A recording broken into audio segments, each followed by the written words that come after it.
I'm Nick Harcourt. It's 88.5 KCSN. The program is Connections, and Tori Amos joins us in studio for a session this morning. First of all, thank you for coming in and playing for us. It's lovely to see you again. Good to see you, Nick. And we should just get straight into it. This is a little bit of a different record for you. Tell us about the concept, how it came about, Night of Hunters. Deutsche Grammophon tracked me down. I was out touring, and a doctor of musicology, he's German, Dr. Alexander Burr, approached me and said, would you consider doing a 21st century song cycle based on classical themes? Yeah, that's what I thought. Did you have any idea what that meant? I knew what the based on classical themes would mean, and that's what kind of threw me. Not quite sure about the 21st century or the song cycle bit. So I said, show me what you're talking about, and he gave me Schubert's song cycle from the 19th century, Winterreise, and I studied it and began to see it's a story, it's a narrative, and it works on certain principles. It's a form in itself. But the trick was really making sure that the classical themes that I picked were the best that I could find. So I said to Deutsche Grammophon, the only way I can do this if you send me loads and loads of classical music so that I can expose myself to things more than I played at my recital. So obviously hearing a lot of other stuff, you needed that to inspire you. That's right, inspire, and I needed core material. But what about the story? How did you set about these characters? How did these characters arrive? While I was touring, I started asking questions of people, trying to get a read on things in our time, if this is a 21st century song cycle, and not based, say, in a historical time. And the one thing I kept hearing was that people's lives were changing overnight. Some people I had seen in a city 2 weeks prior would say they were engaged, and then I'd see them again and say, no, it's not happening anymore. Jobs would be lost. People would be changing not only their jobs, but cities, countries, lives upside down. And I'm seeing this a lot now. And so I thought, I want a woman's life to change overnight. And yet it's been building and building and building to this.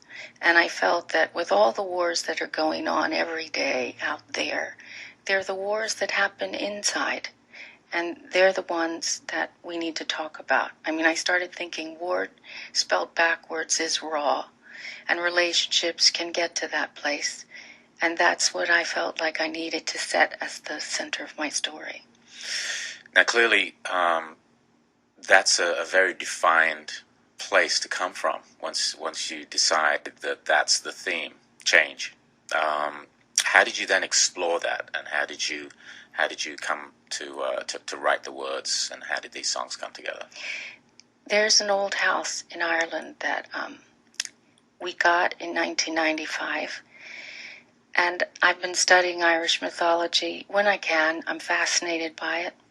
I've been wanting to have it as a subtext for a piece for a long time, but it just never worked. So I had visited the house again, and we made a record called Boys for Pele there many years ago. So many things have happened on this property. It's outside County Cork. It's above Kinsale on the River Bandon, and it's in the middle of nowhere. There are no street lights. The house is from 1735, so it's got that Gothic feeling to it. And I thought, this is where our lovers must come. And the songs kept pushing me, telling me, no, they came from the new world to the old world to find a key fragment in their relationship. But before they can find it, the whole relationship shatters. And that's how the record starts, with Shattering Sea. It starts very dramatically, obviously, with something breaking down, and then you use the pieces to tell us your lead character's story as she's working through this, right? That's right. And she meets a little creature called Annabelle, who is a shape-shifting being, a fox goose, and the reason for that is the geese, of course, will tell each other things coming over when in their migration. And I knew the geese would hear about cactus and its properties, and our lead character needed an elixir. I figured mushrooms could be dangerous just in case people tried it and died. So I thought cactus was safer. You know, the Native American in me is, oh, cactus, cactus, it's fine. Sure. So whatever you do with it, I guess, you know. Whatever you do, it works. And so Annabelle is our little Irish nature spirit who takes this woman and pushes her to look at her part in the breaking down of the relationship and where she let herself down. How does she progress? How does she learn? And what does she learn ultimately through the course of this? One key thing she learns is every couple has their version of what they call the truth. Annabelle teaches her this, and so she begins to see his perspective on things as the record moves further on. And once she begins to see both sides, and that they both saw things in each other and themselves, this couple, that they didn't want to see, but have to look at in order to move forward and to change. Something has to die within her. There are parts of herself that have to die that night in order for her to be who she wants to be and take her next step. What needs to die? What does she have to kill off? I think she's been blaming him for things that have happened, and as always in a relationship, the he should get some blame. But not all of it, girls. Not all. And so we have to look at where we have maybe not pursued our own creativity and nurtured ourselves, and sort of put him in the center to the point where you stop growing. And then she can see that she wounded him as well, that it worked, that the wounds were deep on both sides. And songs come out then. Your Ghost, and one of the songs I played today, Edge of the Moon, is where she begins to see, I think, that there is something deeper beneath the wounding, that there is a great love there. What they choose to do with it, that's for the listener to decide. It sounds like you're working some stuff out here, I have to say. Well, I'm always working stuff out, Nick. Yeah. Yeah, I'm always working stuff out. I mean, this is based on many years. I've been married many years. We have a good marriage, but we've been together a long time.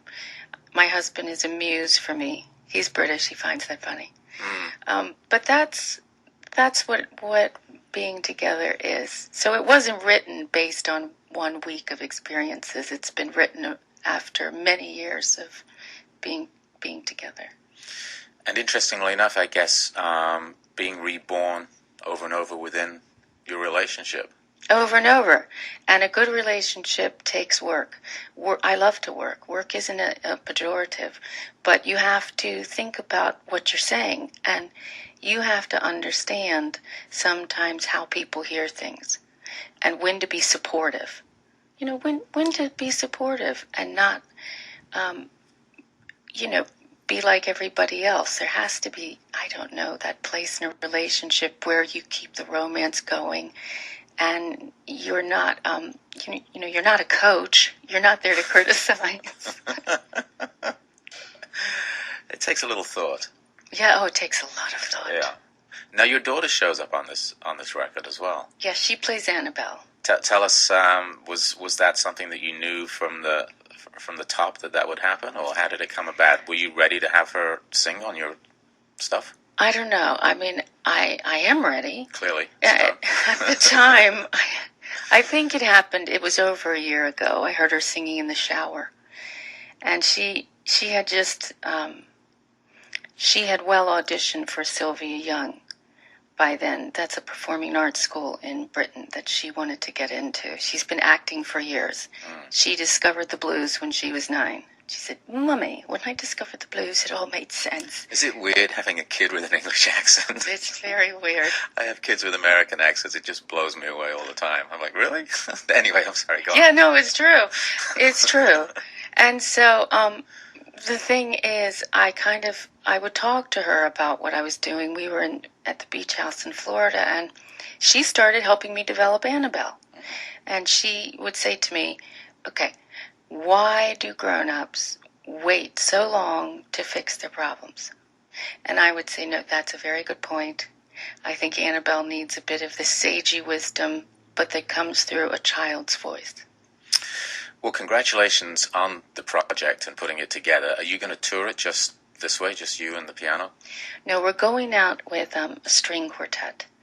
And we had an octet play on the record. We had all kinds of people come in.